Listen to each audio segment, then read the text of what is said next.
7th class students, मैं आज आपको सामाजिक अध्ययन इतिहास में इकाई 2 का पाठ नंबर 1 कब, कहाँ और कैसे ये पढ़ाऊँगा। सबसे पहले हम यहाँ से पढ़ेंगे भारतीय उपमहाद्वीप की भौगोलिक स्थिति। इतिहास अतीत की घटनाओं का एक व्यवस्थित संकलन है। यह हमें बताता है कि आदमी ने क्या सोचा और समय से समय तक तथा काल से काल तक उसकी क्या उपलब्धियां रहीं। भारत दुनिया का 7वां बड़ा देश है और एशिया के अन्य देशों से कटा हुआ है। भारत के उत्तर में चीन, नेपाल, तिब्बत और भूटान है। उत्तर पश्चिम में पाकिस्तान तथा अफगानिस्तान है, जबकि म्यांमार तथा बांग्लादेश इसके पूर्व में स्थित है। भारत की इस अलग स्थिति के कारण ही यह एक स्वतंत्र सभ्यता और संस्कृति रखता है। इसमें कोई संदेह नहीं कि अन्य विदेशी ताकतों के संपर्क में आने से भारत के ज्ञान, कला व संस्कृति प्रभावित हुई, किंतु इनका प्रभाव निश्चित था। भारत पर पश्चिम के द्वारों व उत्तर की पर्वत श्रृंखलाओं से होकर आए आक्रमणकारियों ने बड़ी संख्या में आक्रमण किया। भारतीय उपमहाद्वीप के वर्णन हेतु प्रयोग की जाने वाली शब्दावली तथा नाम। भारतीय उपमहाद्वीप हिमालय से समुद्र तक फैला है।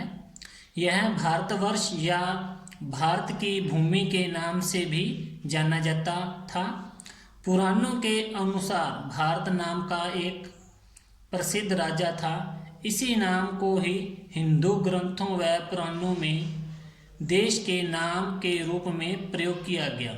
भारतवर्ष की अपनी एक गहरी ऐतिहासिक महत्ता है जो आधारभूत एकता का प्रदर्शन करती है।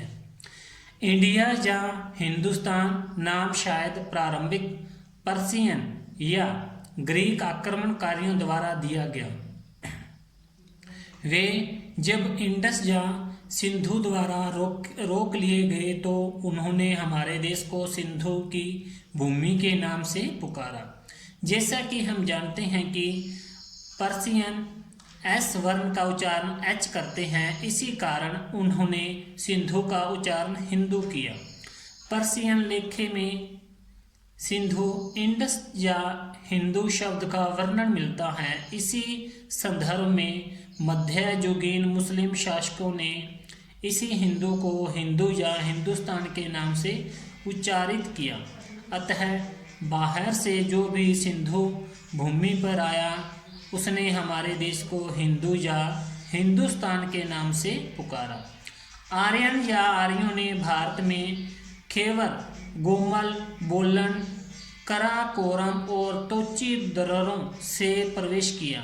हमारे प्राकृतिक स्रोतों, संपन्नता और उपजाऊ समतल मैदानों ने एक के बाद एक आक्रमणकारियों को आकर्षित किया। प्राचीन काल में ये समतल मैदान आर्यावर्त या आर्यावर्त के नाम से जाने जाते थे। सिंधु के पूर्व की भूमि को हिंदुस्तान कहा जाता था। ग्रीक व रोमन सिंधु को इंडस तथा सिंधु भूमि को इंडिया कहते थे। चीन वासियों ने भारत के लिए ताई चू शब्द का प्रयोग किया। हुनसांग की यात्रा के बाद जिनतू नाम का एक अन्य शब्द भारत के लिए प्रयोग किया गया। काल विभाजन और भारतीय इतिहास के मध्ययुगीन में हुए महत्वपूर्ण विकास। किसी भी देश के इतिहास का प्रारंभ उस समय को माना जाता है यहाँ से उसके संबंध में लिखित स्रोत उपलब्ध होते हैं। इतिहास को 3 मुख्य कालखंडों में विभाजित किया जाता है, जो हैं प्राचीन, मध्ययुग तथा आधुनिक। प्रत्येक कालखंड में अनेकों शताब्दियां समावेशित हैं। प्रत्येक युग की अवधि भी एक दूसरे के समान नहीं होती। मध्य युग से तात्पर्य उस अवधि से है जो प्राचीन काल तथा आधुनिक काल के बीच की है। मध्य युग के निर्धारण के ठोस कारण है, किंतु यह निर्धारित करना अत्यधिक कठिन होता है कि प्राचीन युग की समाप्ति कब हुई तथा आधुनिक युग का प्रारंभ कब से है। मध्य युग के दौरान यूरोप व एशिया के देशों की राजनीतिक एकता छिन्न भिन्न हो गई थी। इस समय अनेक छोटे बड़े राज्यों का उदय हुआ, जिनमें अपने दंभ व प्रभुत्व के लिए अनेकों युद्ध हुए। मध्य युग को दो भागों में बांटा गया। प्रारंभिक मध्य युग का समय 8वीं से 12वीं शताब्दी का है, जबकि 13वीं शताब्दी से 18वीं शताब्दी का समय मध्य युग कहलाता है। प्रारंभिक मध्य युग में उत्तर के राज्यों के साथ दक्षिण के राज्यों का वर्णन मिलता है, जबकि अंत मध्य युग में दिल्ली सल्तनत तथा मुगल साम्राज्य का वर्णन किया गया है। मध्य युग वास्तव में इस्लामिक संक्रमण तथा भारत में उनके शासन से संबंधित है। यह काल भिन्न वंशों के उदय तथा अस्त का साक्षी है, जिनमें पाल वंश, प्रतिहार वंश, राष्ट्रकूट वंश, चोल वंश, राजपूत, तुर्क, अफगान तथा मुगल मुख्य हैं। राजपूत राज्यों का उदय व उनके भव्य संपन्नता को मध्य युग का मुख्य विकास माना जाता है। हर्ष की मृत्यु के बाद के समय को राजपूत काल के नाम से जाना गया। यह युग शिष्टता, सामंतवाद तथा युद्ध का युग था। राजपूत बहादुर, निडर तथा अपने पालक के वफादार थे, किंतु इन्होंने अपनी शक्ति को आपसी युद्धों में ही गंवाया। इसी कमजोरी के कारण ये खतरे के समय एक संयुक्त मोर्चा नहीं खड़ा कर पाए और मोहम्मद गौरी के हाथों पराजित हुए। 13वीं शताब्दी के प्रारंभ में मोहम्मद गौरी के दास गुलाम कुतुबुद्दीन ऐबक ने दिल्ली सल्तनत की नींव रखी।